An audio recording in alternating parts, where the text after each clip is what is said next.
Depuis tout petit, j'ai été choisi comme le futur gendre de la famille Garnier. À 20 ans, je me suis marié avec Camille, une fille autiste. Pendant 5 ans de mariage, elle m'a toujours détesté, ne me laissant ni la toucher, ni partager le même lit. Jusqu'au jour où elle a rencontré un autre homme. Devant lui, elle cachait toute sa mauvaise humeur et se comportait docilement, comme une petite cochonne maladroite. Elle était innocente, savait composer des chansons pour lui, préparer des cadeaux pour lui, même son atelier, ce lieu où elle ne m'avait jamais laissé entrer, elle l'a ouvert en grand sans rien cacher devant cet homme. Je l'ai su, Camille était tombée amoureuse d'une autre personne, et moi non plus, je ne voulais plus m'occuper d'elle. Alors je suis allé voir le grand-père de la famille Garnier et je lui ai dit que je voulais divorcer. Avant de connaître Camille, ma vie était déjà assez difficile. Ma mère était une femme superficielle, obsédée par l'apparence physique. Elle est tombée follement amoureuse du visage de mon père, tellement aveuglément qu'elle a couché avec lui avant même de savoir qui il était, et est tombée enceinte de moi.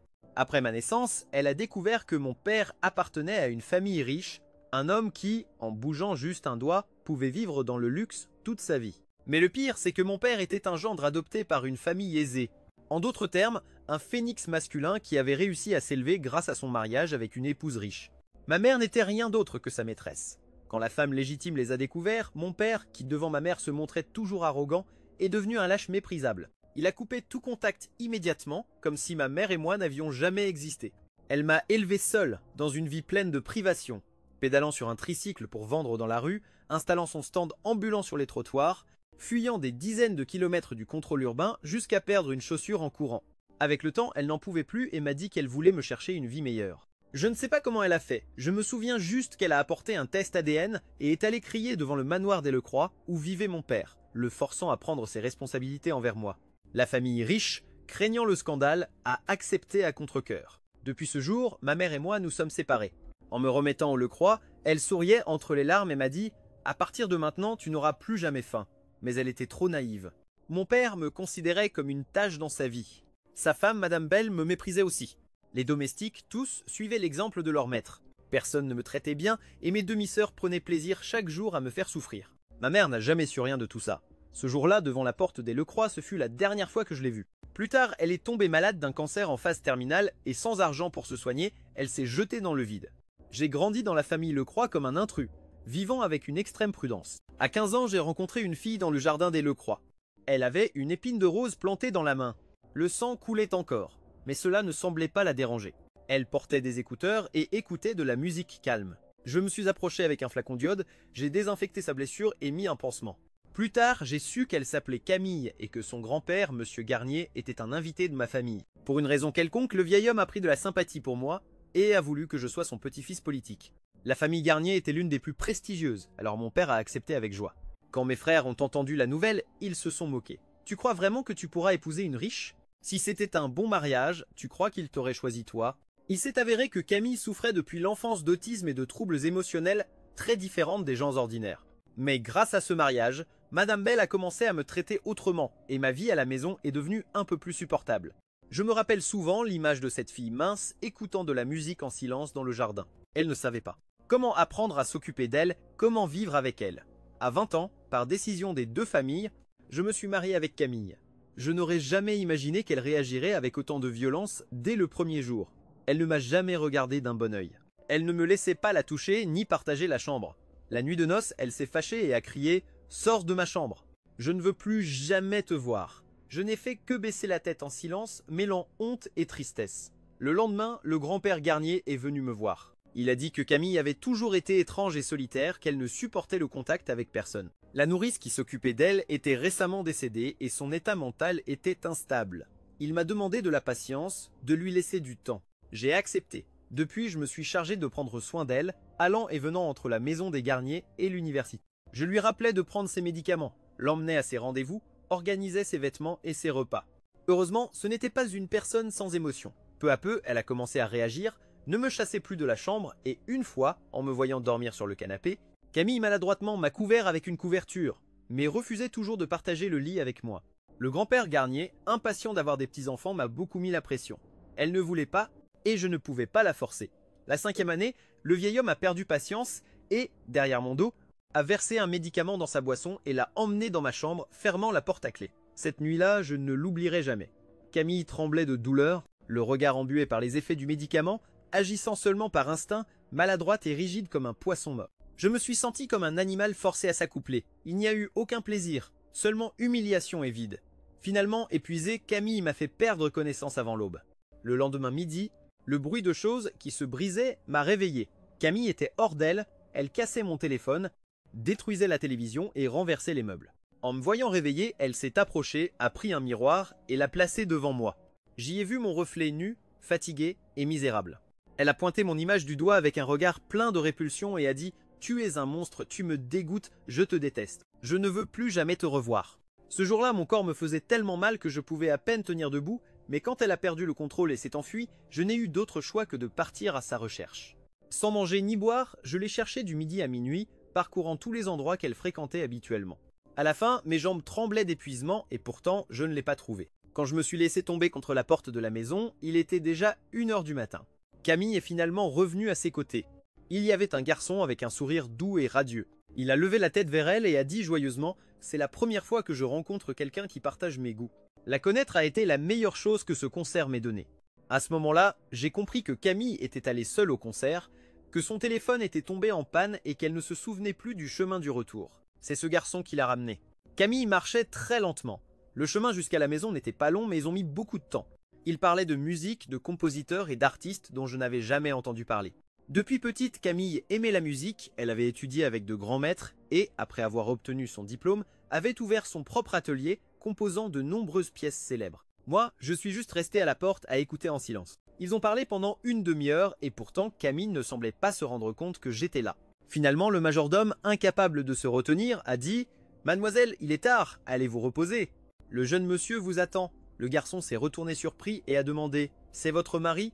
Le visage de Camille a montré un instant d'inconfort. Elle est restée silencieuse quelques secondes puis a hoché la tête, mais a rapidement ajouté, seulement par obligation. « Je ne l'aime pas, je le déteste. » À cet instant, je suis resté paralysé, un mélange de honte et d'amertume. La honte a parcouru tout mon corps, je ne savais pas où cacher mon visage. Le garçon s'appelait David. Il a pris son bras, Camille a souri et a dit « Il est tard, on se revoit. » Depuis ce jour, la relation entre Camille et moi est tombée dans un abîme glacial. Je ne lui adressais plus la parole.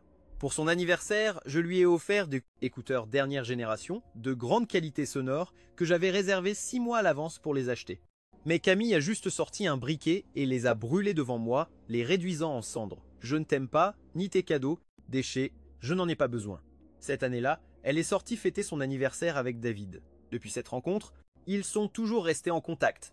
Récemment, David a même fait un stage dans son atelier. Le soir, elle rentrait avec une bague en argent, un cadeau d'anniversaire. David, en voyant les restes des écouteurs, éparpillés par terre, je n'ai ressenti qu'une fatigue infinie. Le lendemain, le grand-père Garnier m'a appelé soudainement, me disant d'aller à son bureau, il voulait que je prenne des documents pour le secrétaire. Mais je me suis rappelé clairement que Camille m'interdisait toujours d'entrer dans le bureau. J'ai hésité, mais le grand-père a insisté, c'est urgent, le secrétaire attend déjà dehors. Je n'ai pas eu d'autre choix que d'y aller. Avant de sortir, je me suis assuré de tout remettre en ordre. Mais aussi soigneux que j'étais, Camille a su que je suis entré. Son téléphone était connecté à la caméra de sécurité, elle est sortie en courant de l'atelier, le visage glacé et plein de colère. Tu ne peux pas entrer en aucune circonstance. Sa fureur a balayé la pièce comme une tornade invisible. Rien que pour être entrée chercher un document, elle a ordonné de nettoyer et désinfecter tout le bureau à fond. Je l'ai regardé stupéfait et finalement je n'ai pas pu m'empêcher de demander pourquoi je ne peux pas entrer. Pourquoi? Dernièrement, elle invitait souvent David à composer et il passait toute la journée dans le bureau. Je lui ai demandé pourquoi lui peut entrer et pas moi. Je ne suis pas sale. Pourquoi faut-il nettoyer toute la pièce? Son visage est devenu encore plus froid. Toi et lui n'êtes pas pareil. Lui comprend la musique, c'est mon âme sœur. Toi, tu ne comprends rien. Rien qu'en entrant, tu salis tout. En l'écoutant, j'ai finalement compris. Après tant d'années, j'étais habitué à son ton froid, mais aujourd'hui, même si je savais qu'elle était en colère, je n'ai pas pu garder mon calme comme d'habitude. J'ai fermé les yeux et murmuré « Camille, dire ça fait vraiment mal aux autres ». À ce moment-là, mon hypoglycémie est revenue. J'ai fait un pas chancelant en arrière et, juste devant la porte du bureau, sans qu'elle soit fermée, je me suis appuyé accidentellement contre elle et suis entré. Camille a cru que je l'avais fait exprès pour la provoquer. Son regard était si froid qu'il glaçait le sang avec les veines du visage marquées. Elle m'a pointé du doigt et m'a crié des paroles blessantes jusqu'à ce qu'il ne reste que 3 phrases. « Pars, c'est ma maison, pas la tienne. Ne reviens jamais ici. » Ce n'était pas la première fois que j'entendais ça. Quand on m'a emmené chez les Lecroix, mes demi-frères m'ont dit exactement la même chose. Alors je me suis juste caché sous les couvertures en pleurant en silence. En silence, je me jurais à moi-même. Un jour, j'aurai une maison à moi, un endroit où personne ne pourra me chasser. Après le mariage, j'ai naïvement cru que ce manoir m'appartenait. Même si je ne pouvais pas me protéger, au moins c'était un lieu où je pouvais revenir. Mais aujourd'hui, Camille a crié que la maison était à son nom, que l'argent venait de sa famille et qu'elle ne m'avait jamais appartenu. Elle m'a dit de partir, de ne jamais revenir. L'émotion m'a submergé, l'impuissance voulait m'engloutir. J'ai compté mentalement le temps passé, j'ai rencontré Camille à 15 ans, il y a 10 ans. Du fiançailles au mariage, je l'ai soignée 5 ans et après le mariage, encore 5 ans. Je considérais que ma dette envers les Garnier était réglée. J'étais vraiment épuisé, je voulais divorcer. Mais une fois cette idée apparue, c'était comme une graine qui perçait la terre, grandissant de plus en plus avec une force irrésistible. Une semaine plus tard, je suis tombé sur le grand-père Garnier dans l'ancienne maison. Il était assis sur le canapé, tapotant la table avec les doigts. Pourquoi ? Ai-je répondu. Parce que Camille a quelqu'un qui lui plaît. Devant cette personne, elle contrôle sa colère, devient une fille obéissante, peut écrire de la musique pour lui, préparer des cadeaux. Elle insiste pour le rendre heureux. Quand David est à ses côtés, son humeur s'améliore beaucoup. Objectivement et subjectivement, il correspond mieux à Camille que moi. Le grand-père Garnier est resté silencieux après m'avoir écouté. Après un moment, il a juste raclé sa gorge et m'a demandé « Jamal, sais-tu pourquoi cette année-là je t'ai choisi comme mon petit-fils politique ? Ce n'est pas parce que tu as mis un pansement à Camille. » J'ai demandé pour tester. Il a secoué la tête. Je n'ai pas enquêté un peu. J'ai su que tu étais une personne gentille. Et aussi que ta situation chez les Lecroix était compliquée, qu'on ne te valorisait pas. Tu avais besoin de ce mariage. Après t'être marié, en t'appuyant sur le nom Garnier, ta vie serait beaucoup plus facile, et c'est pour cela que tu deviendrais le sauveur de Camille, reconnaissant, tolérant, même indulgent avec elle. Quand j'ai su que tu avais choisi d'étudier la psychologie à l'université, j'étais sûr de ne pas m'être trompé avec toi. Et ce fut le cas. Il soupire. Une fille comme Camille, si elle n'avait pas sa maladie, serait brillante et désirée de tous, mais elle est malade. Je n'ai qu'une seule petite fille, alors je devais lui trouver un mari absolument loyal qui pourrait s'occuper d'elle toute sa vie. Et ce fameux David dont tu parles, je ne sais pas quel genre de personne c'est, alors je ne pouvais pas lui confier Camille. En disant cela, il m'a regardé fixement d'une voix sérieuse. Jamal, tu as grandi chez les Lecroix, tu sais comment sont les femmes des familles riches. Ne dis pas qu'il y a un homme dehors, même s'il y en avait 10, ce ne serait pas étrange comparé à elle. Camille est simple, elle n'est pas coquette, c'est déjà quelque chose de bien. Et tant que je serai en vie, aucun homme ne pourra changer ta position officielle. Tu as encore des plaintes ? J'ai compris ce qu'il voulait dire, mais je ne voulais plus vivre dans cette maison à côté de quelqu'un d'autiste, passant ma vie à ressentir le désespoir. Camille m'a chassé. J'ai dit au grand-père Garnier sérieusement que ma présence ne faisait que la rendre plus désagréable. Dernièrement, sa maladie se manifeste plus fréquemment. En entendant cela, le visage du grand-père Garnier est devenu sérieux et il est resté silencieux, réfléchissant à la relation entre Camille et moi. Après un long moment, il a soupiré. Appel pour le divorce. Laisse-moi réfléchir. Pars pour l'instant. Après tout, Camille est toujours ta femme, il faut la consulter. J'ai hoché la tête et me suis levé pour partir. Comment Camille pourrait-elle s'opposer ? Ryan ne lui donnerait sûrement même pas le temps de signer le divorce. Ce jour-là, il pleuvait doucement et le vent soufflait fort. En sortant de l'ancien manoir, j'ai vu Camille debout près de la porte. Elle portait une chemise blanche et un parapluie à la main, couvert de gouttes de pluie. Je ne savais pas depuis combien de temps elle était là, ni combien de mots elle avait entendus. En me voyant, elle a pincé les lèvres et est devenue pâle. Tu dis que tu veux divorcer de moi ? Quand j'ai confirmé, Camille est restée silencieuse un moment, comme en pleine réflexion.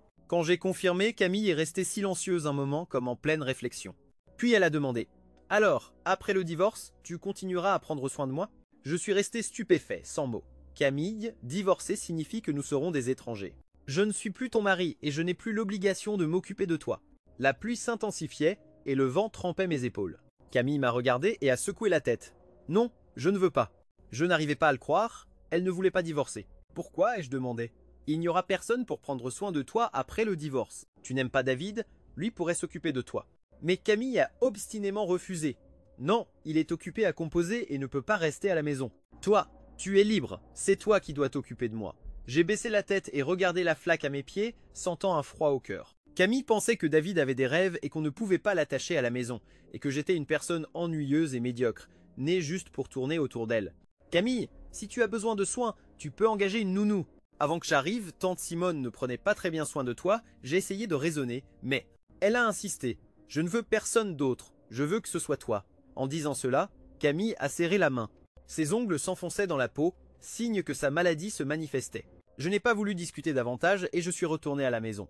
Elle me suivait de près, répétant « Sans César, pas de divorce ». Je n'ai pas répondu. Puis elle m'a serré la main jusqu'à la faire saigner. La famille Garnier est si riche, comment ne pouvait-il pas payer une nounou?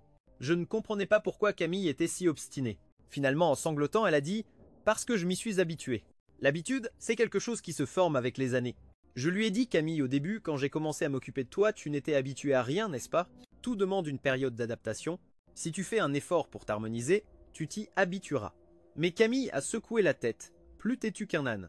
Voyant qu'elle ne cédait pas, elle a commencé à crier « Non, ne m'ignore pas, tu dois m'écouter ». J'ai su que toute parole était inutile, alors je suis resté silencieux. Elle a cru que j'avais accepté et la tension sur son visage s'est un peu adoucie. En arrivant à la maison, nous avons vu David à la porte et les yeux de Camille se sont illuminés. Le divorce a été immédiatement oublié. Elle et David sont entrés dans le bureau, fermant la porte avant d'entrer, comme s'ils craignaient que quelqu'un ne viole leur intimité. Soudain, peu de temps après, on a entendu le piano avec une mélodie douce mêlée au rire joyeux du garçon. L'atmosphère s'est remplie de vie. Quand David est sorti, il était déjà 22 h et il pleuvait fort.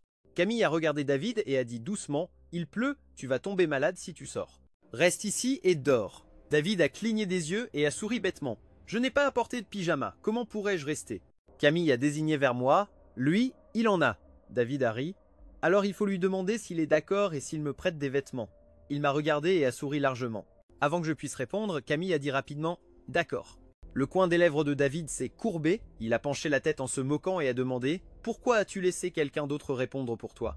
Camille a simplement désigné le manoir. « C'est ma maison, pas la sienne. » Puis elle a montré l'armoire. « Ces vêtements, je les ai aussi achetés avec mon argent. Je l'ai déjà dit, c'est moi qui décide. » Alors David a souri doucement et m'a dit « Jamal, alors ce soir je reste ici. Je ne sais pas si je vais interférer dans votre vie de couple. » En entendant cela, la réaction de Camille a été encore plus intense et elle s'est empressée de s'expliquer en bougeant les mains. Sans César, non, nous n'avons pas ce genre de choses. C'est dégoûtant. Je suis resté silencieux, sans lever les yeux, regardant tranquillement mon téléphone. Camille avait raison, cet endroit n'avait jamais été mon foyer. J'avais déjà décidé que je ne déménagerais pas. Trouver un appartement dans mon budget n'était pas facile. Quand je vivais chez les Lecroix, je n'avais pas d'argent de poche. Si j'avais besoin de quelque chose, je le demandais au majordome. Si c'était raisonnable, on me le donnait. Après avoir emménagé chez les Garnier, le grand-père Garnier me donnait 10 000 $ par mois. Ça semblait beaucoup, mais ça devait couvrir les frais du traitement de Camille, les consultations psychologiques, le régime et les salaires de tout le personnel du manoir. En calculant bien, il ne me restait que quelques milliers. Donc mes économies étaient vraiment maigres. Après 2 jours de recherche, j'ai trouvé un appartement qui me convenait. Pendant que je rangeais les vêtements, Camille est revenue. Depuis que j'avais évoqué le divorce, son attitude envers moi s'était un peu adoucie. Un peu. Parfois, elle engageait même la conversation. Par exemple, elle a demandé maintenant « Tu vas jeter ces affaires ?» Non, non, j'ai secoué la tête. Non. Elle a désigné la pile de vêtements que je pliais. « Jette-les, ils sont horribles. Tu ne comprends rien à l'esthétique ni à comment assortir les vêtements. Tout ce que tu portes a l'air démodé. » J'ai arrêté mes mains et les regardé. Puis j'ai demandé à David « Qu'est-ce qui est joli ?» Il a réfléchi sérieusement un moment puis a répondu « Comme David est très beau, tu devrais apprendre de lui. J'ai de l'argent, je peux t'acheter ça. » J'ai regardé la robe blanche en haut de la pile de vêtements et j'ai légèrement hésité. Cette robe, c'était moi qui l'avais choisie pour Camille. La robe sortie de la cabine d'essayage, j'avais pris un moment avant de dire « Tu es belle ». Mais maintenant, la même robe, la même personne, était critiquée comme démodée et vulgaire. Est-ce la robe qui a changé? Ou la personne qui a changé? J'ai baissé les yeux et continué à plier les vêtements d'une voix calme. Non, ce n'est pas nécessaire, j'aime mon style. Le regard de Camille est devenu froid, elle a lancé un « comme tu veux » et s'est retournée pour partir. La porte s'est claquée violemment et le bruit m'a fait vibrer les tympans. Cette nuit-là, elle n'est pas sortie de sa chambre. Elle n'a donc pas su que j'avais quitté le manoir. Quand je suis sorti de la maison des Garnier, je n'avais qu'une valise de 61 cm et un sac à dos bleu. Quand je suis entré, j'avais exactement ces affaires. Quand je suis parti, je n'avais que ça avec moi. Camille avait raison, cet endroit n'avait jamais été mon foyer. J'ai passé seulement un jour dans le nouvel appartement, puis je suis allé aux ruines d'Uxmal. Quand j'étais enfant, ma mère disait souvent « Demain sera meilleur. Quand j'aurai assez économisé, je t'emmènerai en voyage. » Après sa mort, je me consolais. Tout ira mieux quand j'aurai assez économisé. Je partirai en voyage seul, mais la vie n'est pas si simple. Je sautais juste d'une cage à une autre. Camille ne pouvait pas se séparer d'une autre personne. Moi, je ne pouvais pas aller loin. J'ai essayé de l'emmener en voyage avec moi, mais elle était habituée à vivre dans cette ville. Changer d'environnement la rendait anxieuse, même manger dans le train à grande vitesse devenait un problème. Je n'ai pas eu d'autre choix que de la laisser à la station suivante pour qu'elle rentre seule. L'enthousiasme du voyage s'est transformé en déception. En descendant du train, il s'avère que l'argent ne garantit pas la liberté de voyager car il y a toujours des responsabilités, car il n'y a jamais assez de temps. Mais maintenant, debout devant Uxmal, le vent agitait les vagues du lac, déplaçant aussi les nuages dans le ciel. J'écoutais de la musique et pédalais lentement sur un petit chemin entouré de forêts et de champs. La lumière reflétée sur l'eau brillait et des nuages flottaient sur les sommets lointains. Tous les rythmes rigides de ma vie semblaient s'effacer. Au son des vagues, j'ai ressenti la liberté, la légèreté, la vitalité. Beaucoup de voyageurs fatigués se rassemblaient là, installaient de petits stands sous le ciel étoilé et partageaient leurs histoires. Une étudiante en médecine épuisée avait quitté son travail et venait vivre temporairement ici. Elle disait « Ici, les jours ne sont plus divisés par les vacances ». D'autres étaient en traitement médical et l'un d'eux disait « Je ne sais pas comment sera l'avenir, mais au moins maintenant je suis vivant ». Nous, les Lecroix, touchions à peine les parties les plus fragiles du cœur de l'autre, comme 18 ruisseaux qui se séparent et coulent dans différentes directions. Ensuite, je suis monté seul au sommet de la montagne pour voir le lever du soleil. L'eau reflétait la lumière du soleil en éclats argentés. Aujourd'hui, quand j'étais enfermé dans la maison des Lecroix, je n'exprimais jamais mes émotions. Quand Camille m'a crié dessus et m'a chassé de la maison, ça ne m'a pas non plus touché. Mais maintenant, couvrant mon visage, mes épaules tremblaient sans contrôle. Pour la première fois, j'ai vraiment ressenti ce qu'est la liberté. Il n'y avait pas d'alarme, pas de liste de tâches. Juste les montagnes qui m'appelaient et je pouvais rester assis toute la journée sans rien faire. 2 semaines plus tard, un jour après, j'ai remis la carte SIM dans mon téléphone. Avant de quitter la maison des Garnier, j'avais envoyé un message au grand-père Garnier juste pour l'informer que je partais. En remettant la SIM, j'ai trouvé des appels manqués de mon père, du grand-père Garnier et de Camille. Je me suis assis dans la voiture pour rentrer et j'ai appelé le grand-père Garnier. Sa voix sonnait épuisée. « Reviens vite, Camille ne va pas bien. » Et c'est ainsi que je suis retourné à la maison des Garnier. Que faisais-je? J'ai découvert qu'après mon départ, Camille semblait devenir folle. Elle ne savait pas comment gérer sa vie. Par exemple, les médicaments dans la trousse, elle ne savait pas combien de pilules prendre chaque jour. Avant, je versais l'eau et l'aidais à trouver le collier qu'elle devait porter avec sa robe. Elle a essayé de me contacter, mais n'a pas pu m'appeler. En apprenant par le majordome que j'étais parti, Camille s'est mise en colère, à casser des assiettes, des verres et des tasses, à renverser la climatisation, à renverser la table de thé et les meubles de la cuisine. La maison est devenue un chaos, au point que le grand-père Garnier a dû engager une nouvelle femme de ménage. Elle ne connaissait pas bien Camille, elle était perdue et ne savait pas quoi faire. Quand je suis revenu, Camille avait l'air plus maigre. Son menton s'était nettement affiné. En me voyant, elle a baissé les yeux et tourné la tête froidement. « Pourquoi es-tu revenu? Tu n'as pas dit. Tu n'as pas dit que tu partirais. Tu es odieux, menteur. » Pendant que j'étais absent, le grand-père Garnier avait contacté le propriétaire de l'appartement que je louais. Je ne sais pas ce qu'il lui a dit, mais le propriétaire a soudain refusé de me laisser continuer la basse, alors j'ai dû revenir avec mes bagages. Camille a regardé la valise dans mes mains et a soufflé. « La famille Lecroix n'a pas besoin de toi, tu n'as nulle part où aller. Au final, tu n'aurais pas dû revenir ici. » Elle m'a demandé « Ici de toute façon ?» Je n'ai pas répondu, j'ai juste traîné mes bagages jusqu'à la chambre. Au moment où mon dos a disparu derrière la porte, Camille a esquissé un léger sourire.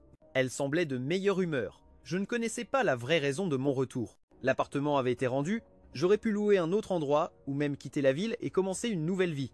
J'ai parlé longuement avec le grand-père Garnier au téléphone. Je lui ai dit que j'avais étudié la loi sur le mariage, que je pouvais déposer la demande de divorce en premier, et si ça échouait, vivre séparé de Camille pendant 1 an puis redemander. Selon la loi, la 2e fois, je gagnerais sûrement. Il m'a demandé pourquoi j'insistais pour divorcer puisque je n'obtiendrais pas beaucoup d'argent, et il avait raison, il était très perspicace. Avant le mariage, le grand-père Garnier avait exigé que Camille et moi signions un contrat prénuptial. Toute sa propriété, y compris l'atelier de design, lui appartenait avant le mariage. Si nous divorçons, je partirais pratiquement les mains vides.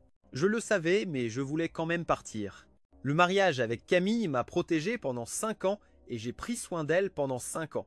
On pourrait considérer que notre dette mutuelle est réglée. Au téléphone, le grand-père de Camille est resté silencieux longtemps. Quand j'ai cru qu'il allait raccrocher, il a dit « J'ai engagé une nouvelle femme de ménage, mais elle ne sait pas s'occuper de Camille. Reste 1 mois de plus, aide-la à s'adapter. Quand tu auras fini, je ne m'opposerai pas au divorce et je te donnerai 100 000 $ de plus. » C'était une condition trop généreuse. Je ne pouvais pas la refuser. C'est pourquoi Camille ne savait pas que ce serait le dernier mois que je passerais à ses côtés. Le majordome m'a raconté que quand je n'étais pas là, Camille ne mangeait pas correctement, mais cette nuit-là, elle a fini toute la nourriture. Elle a soufflé en me regardant. D'accord. J'ai souri comme avant et lui ai dit doucement. Très bien. Le coin de ses lèvres s'est courbé en un beau sourire. Quand elle est retournée dans son bureau, j'ai rapidement donné des instructions à la nouvelle employée, Madame Sophie. Elle aime qu'on la complimente, vous pouvez la complimenter un peu plus que d'habitude. Deuxièmement, si elle fait une erreur, ne la signalez pas immédiatement. Attendez un moment et rappelez-lui doucement. Sophie a noté chaque mot soigneusement. Puis je l'ai emmenée à la pharmacie lui disant bonjour et lui montrant comment organiser les médicaments, combien de fois par jour en prendre, les prendre avec de l'eau tiède à environ 40 degrés, pas trop chaude. Ses vêtements étaient dans le deuxième tiroir de l'armoire. Chaque soir avant de dormir, elle devait avoir un verre de lait chaud. Sophie a pris note de chaque détail. Après mon retour, la vie de Camille s'est progressivement stabilisée et sa maladie ne s'est plus manifestée. Mais cette nuit-là, quand Sophie l'a vue avec les médicaments, on a soudain entendu un verre se briser dans la chambre. J'ai couru et vu le sol couvert de morceaux de verre et de pilules éparpillées. Camille était pieds nus. Un éclat de verre lui a coupé le pied. Saignant sur le sol, elle semblait ne pas ressentir la douleur. Elle tremblait seulement, pointant Sophie du doigt, me regardant et demandant mot à mot. Pourquoi elle? Pourquoi pas toi? Clairement, c'était toi qui faisais ça. Pourquoi changer de personne? Puis elle a saisi fermement la manche de ma chemise et secoué la tête. Je ne veux personne d'autre. J'ai juste besoin que ce soit toi qui me donne les médicaments. Alors j'ai de nouveau préparé l'eau et lui ai donné les pilules. Son humeur arrivait vite et repartait aussi vite. Quand je la voyais prendre les médicaments docilement, ça me plaisait. Je lui ai demandé pourquoi ça devait forcément être toi. Elle a baissé la tête et a chuchoté. Parce que voir une autre personne me fait peur. J'ai peur que tu me confies à une autre, puis que tu partes sans plus avoir besoin de moi. Je dois dire que l'intuition de Camille était très fine. Je guidais Sophie pour qu'elle prenne peu à peu en charge sa vie. Camille s'accrochait toujours à ma manche avec un regard suppliant. Après, c'est toujours toi qui dois venir. Ne change pas de personnalité. Promets-moi que tu ne partiras pas. Connaissant son caractère obstiné, j'ai su que si je lui disais la vérité, elle se fâcherait. Et je n'avais plus la force de la calmer. Alors je l'ai regardé dans les yeux et j'ai menti doucement. D'accord, je promets de ne pas partir ni de changer de personnalité. Après tout, il ne restait qu'une quinzaine de jours. Il me suffisait qu'elle prenne ses médicaments encore 15 jours. Camille sourit satisfaite. Elle ne remarqua pas que la blessure à son pied saignait encore. Et cette fois, je ne me pencherai plus pour la penser comme avant. Elle ne vit pas non plus le regard compatissant de la nouvelle employée à ses côtés. Tout le monde savait que j'allais partir. Seule Camille restait enfermée dans son propre monde. « C'è midi là, j'aillerai-vous David ?» Il se tenait debout à la porte du manoir, le regard fixé sur la fenêtre du deuxième étage, où Camille était assise près de la fenêtre, penchée sur le piano. David hésita longtemps. Il n'était pas venu la chercher elle, mais moi. Il me tendit un cahier de partition jauni. Il secoua la tête en souriant faussement. Elle ne veut plus me voir, c'est là que j'ai compris plus tôt. David venait chez les Garnier 2 jours sur 3, mais dernièrement il n'apparaissait plus. Même la bague qu'il avait donnée à Camille avait disparu. Jamal m'appela doucement David, interrompant mes pensées. Tu sais que j'aime Camille, je le sentais. C'était évident pour quiconque le voyait. La première fois que j'ai vu Camille au festival de musique. Tout le monde était en groupe, elle seule était seule, perdue dans la foule. Je l'ai remarqué dès le premier instant. Elle est vraiment belle. Je ne me souviens plus de la pièce qu'elle jouait ce jour-là. Je me souviens juste que je ne pouvais pas la quitter des yeux. Quand son téléphone est tombé en panne de batterie, j'ai saisi l'occasion pour la raccompagner chez elle. Je ne suis pas idiot, quelques mots suffisent. Ce n'est pas une personne ordinaire, mais la voir ainsi était adorable, si pure. En parlant de Camille, les yeux de David s'illuminèrent d'un léger sourire. Après ton départ, le grand-père Garnier m'a appelé disant que vous aviez entamé les démarches de divorce. En entendant ça, j'ai vraiment été heureux.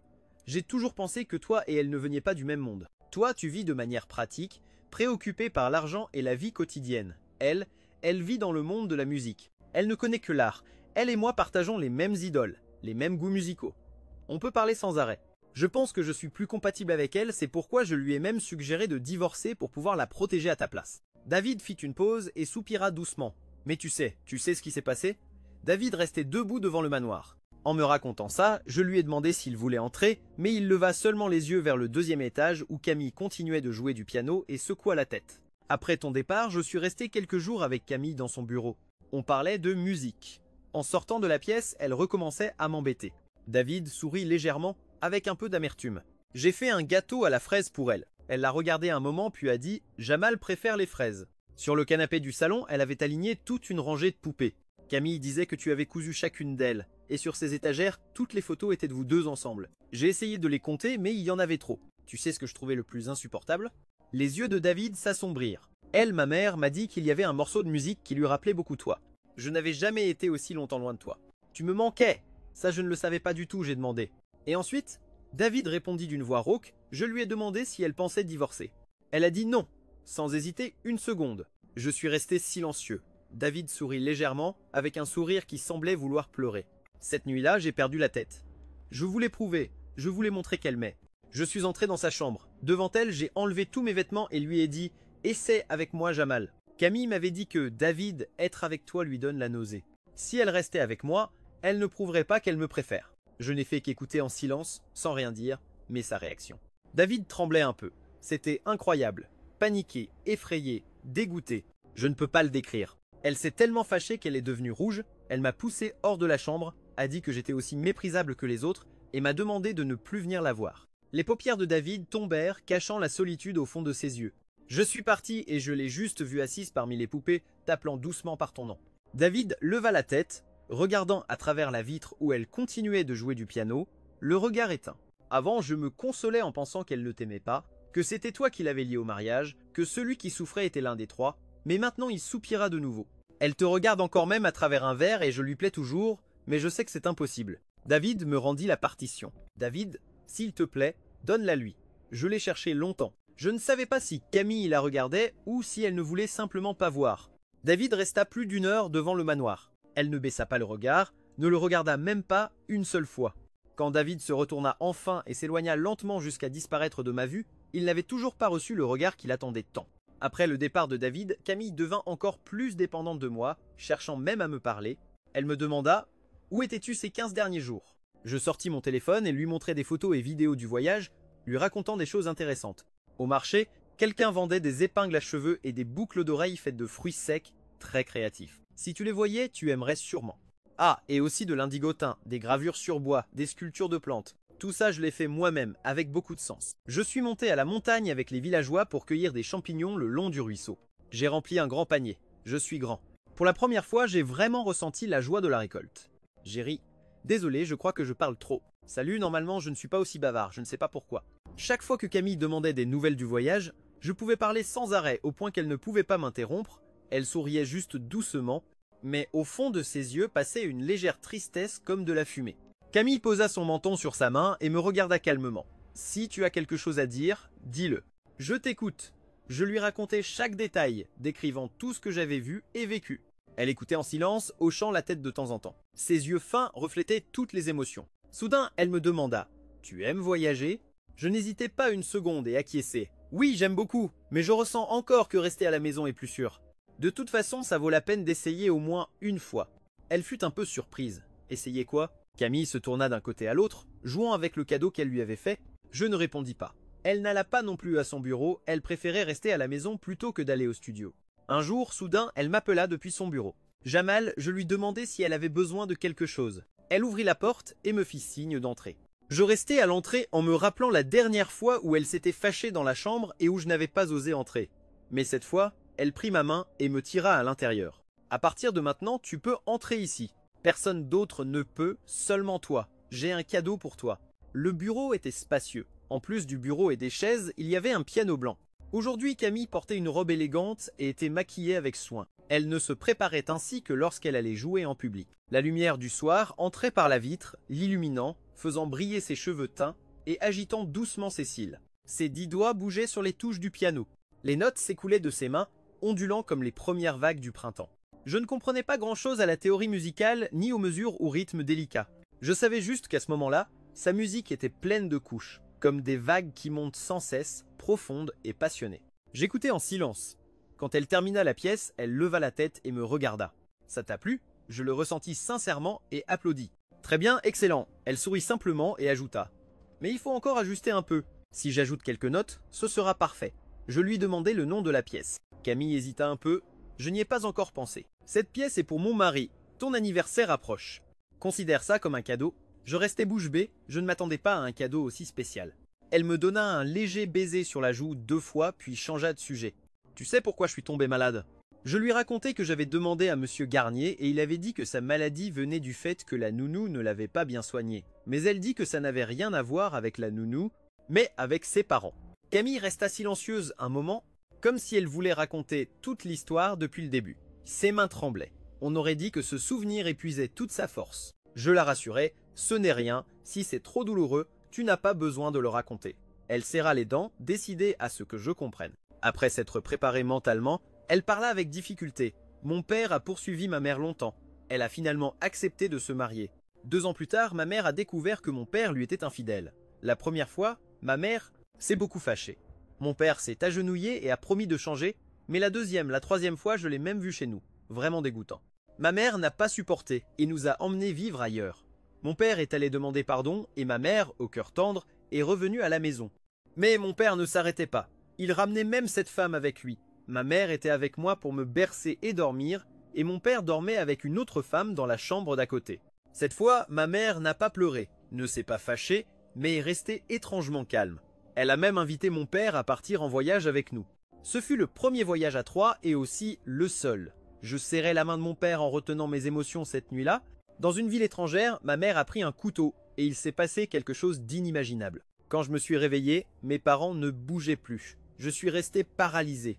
Toute l'histoire d'amour de la famille Garnier s'est révélée complètement différente. J'ai su que la mère de Camille avait pensé se remarier, mais elle est tombée amoureuse de son père au premier regard. Au début, elle ne voulait pas s'impliquer, mais après 4 ans d'insistance de sa part, elle a finalement accepté.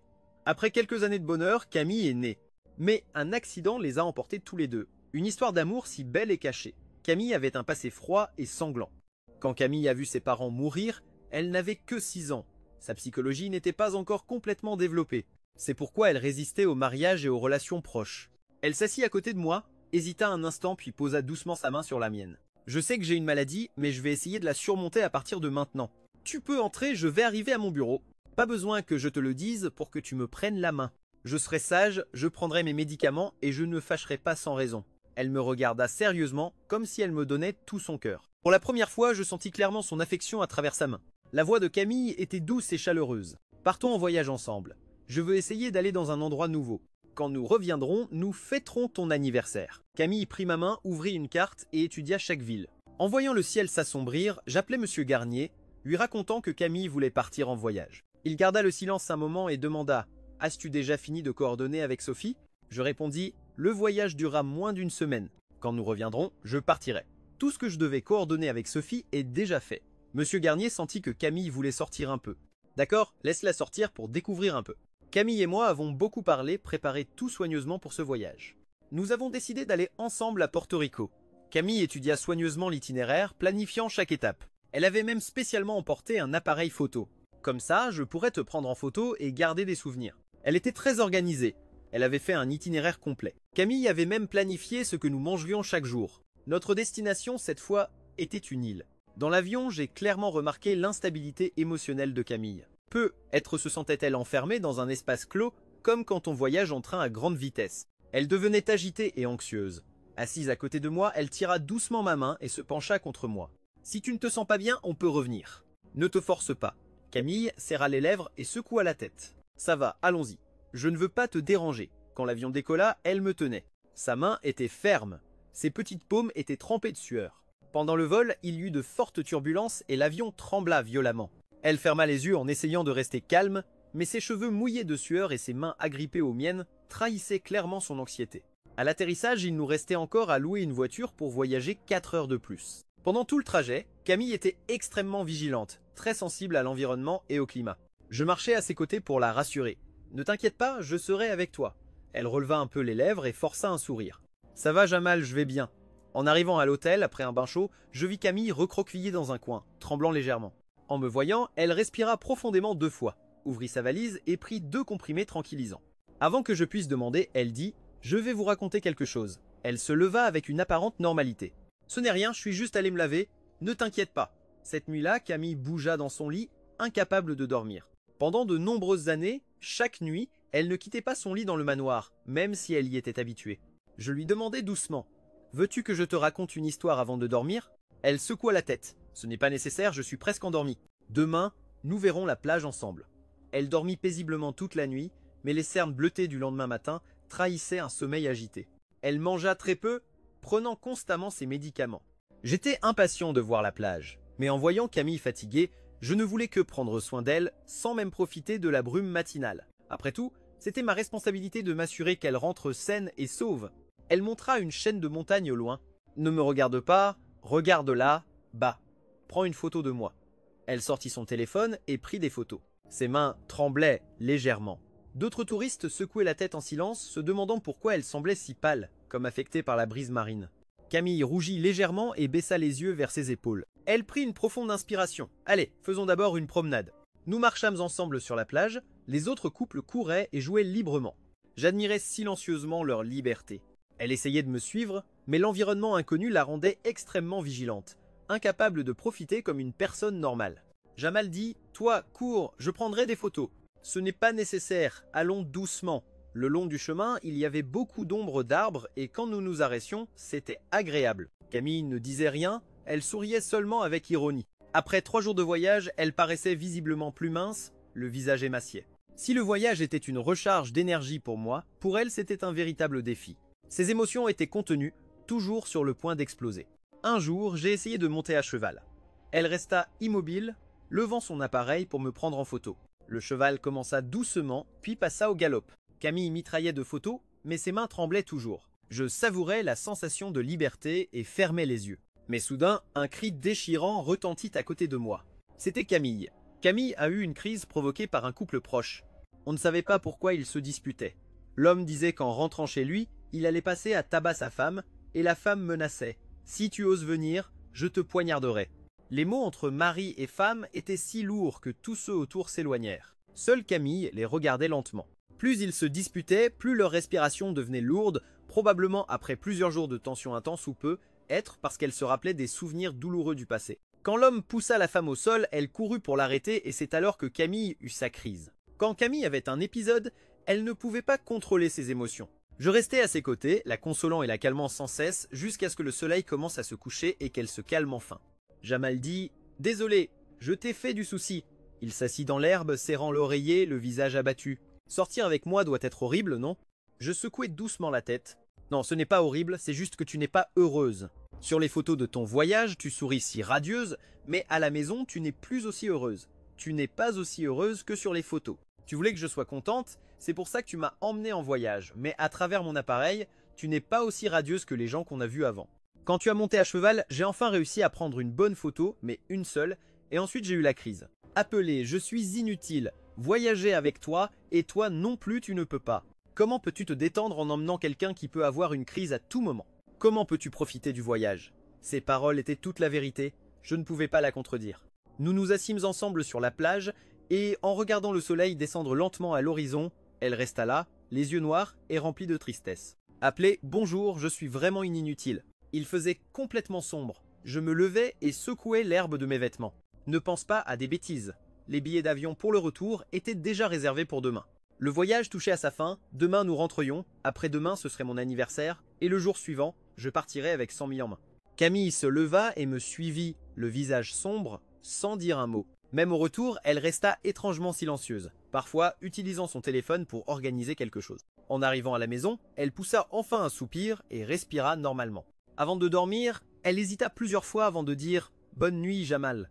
Demain, j'ai un nouveau cadeau d'anniversaire pour toi. » Je pensais que ce serait une chanson ou un objet, mais le lendemain, elle apparut devant la porte de ma chambre avec une robe.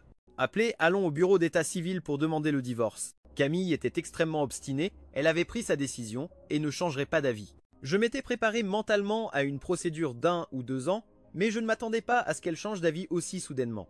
Je lui demandais, je me demandais pourquoi, et elle répondit calmement « Tu n'es pas heureux, je ne veux pas t'entraîner vers le bas. Je t'ai fait trop souffrir, alors je lâche prise. » Camille pleura devant moi pour la première fois.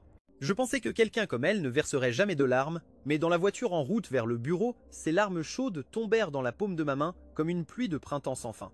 En arrivant, elle s'essuya les larmes et sourit avec un air tordu. « Appelé, mon cadeau d'anniversaire pour mes 25 ans pour toi c'est la liberté. C'est le divorce. » Pendant 30 jours, durant ce temps, Monsieur Garnier n'avait pas essayé de me retenir. Il me demanda « Camille, a-t-elle réalisé tes sentiments? Veux-tu vraiment divorcer? Rester ici aurait-il une vie meilleure ?» Je secouai la tête. Non. Une fois qu'on a goûté à la liberté, on ne veut plus être lié. Quitter la maison des Garnier provoqua un grand remue-ménage. Mon père m'appela pour me gronder, et Madame Belle me reprocha aussi en me disant que je devais. Aujourd'hui, je vais remercier Camille. 30 jours plus tard, Camille et moi sommes allés au bureau d'état civil pour recevoir le certificat de divorce avec les documents. Il y avait un chèque d'environ 1 milliard. Elle me le remit. Jamal va vers des chemins plus lointains, grimpe des montagnes plus hautes, atteint des horizons plus vastes, et pourtant je pourrai toujours te voir après. Je sentis, oui, chaque anniversaire je t'inviterai.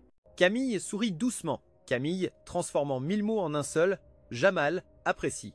Épilogue de Camille. La première fois que j'ai réalisé que j'aimais Jamal, c'était dans la vieille maison. À ce moment-là, il disait à son grand-père qu'il voulait divorcer de moi.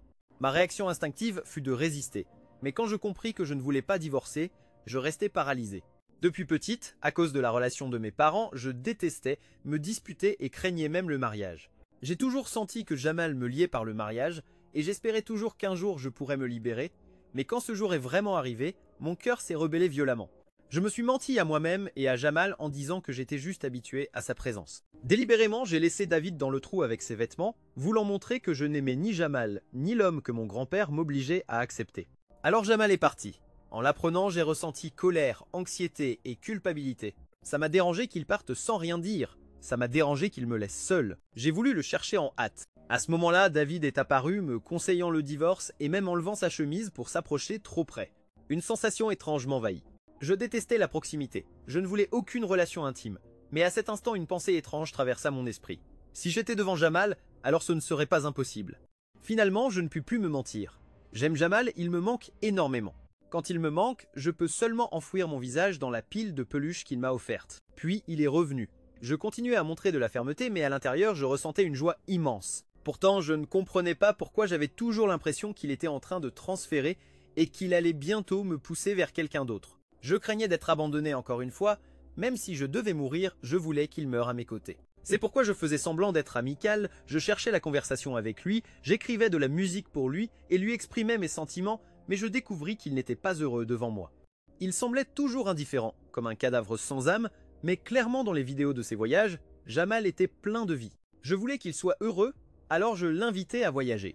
Alors je compris que ce n'était pas le voyage qui donnait de l'énergie à Jamal, mais qu'en étant loin de moi, il rayonnait. Même en voyageant avec moi, il se fatiguait, devait rester vigilant face à mes crises soudaines, ne pouvait jamais vraiment se détendre. Un jour, assis sur la plage, je réalisais combien je l'aimais.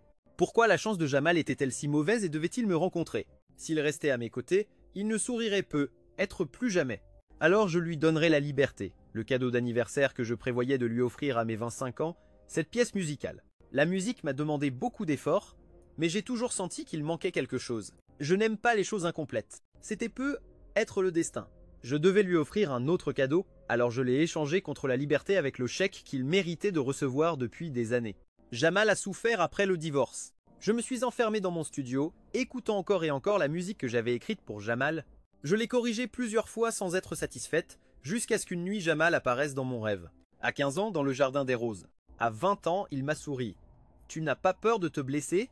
Tu saignes tellement et ça ne fait rien. » À 20 ans, il m'a souri et dit « Laisse-moi prendre soin de toi. » Oui, à 25 ans, il m'a soigneusement tendu les écouteurs dans le rêve, ton cadeau d'anniversaire. Je l'ai obtenu après beaucoup d'efforts. En me réveillant, mon oreiller était humide.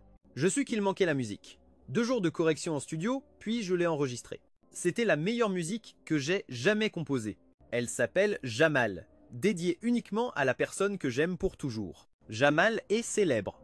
Les droits d'auteur, je les lui ai donnés. C'était un cadeau exclusif pour lui. Nous nous voyons une fois par an. Le reste du temps, je ne peux que le suivre sur les réseaux sociaux. Je regarde chaque vidéo qu'il publie à cheval, en course, au ski. Il est introverti, mais à l'intérieur une âme libre et indomptable. Une personne qui brille et que j'ai laissé faner en m'éloignant. Finalement, il a refleuri. Tant mieux, depuis, j'attends chaque anniversaire de Jamal parce que ce jour-là seulement je peux voir la personne qui rayonne. Perspective de la mini Jamal. Cette année, pour mon anniversaire, beaucoup d'amis sont venus, mais Camille est arrivée la première. Elle s'est assise silencieuse dans un coin, toujours la plus précieuse. Monsieur Garnier m'a demandé si je voulais me remarier avec Camille. Il a dit que depuis mon départ, Camille était toujours célibataire. J'ai ri et secoué la tête. J'ai vraiment aimé Camille. Elle fut mon rêve de jeunesse, mais avec les années, l'amour s'est estompé. Camille est devenue quelqu'un que j'ai laissé dans le passé. Fine,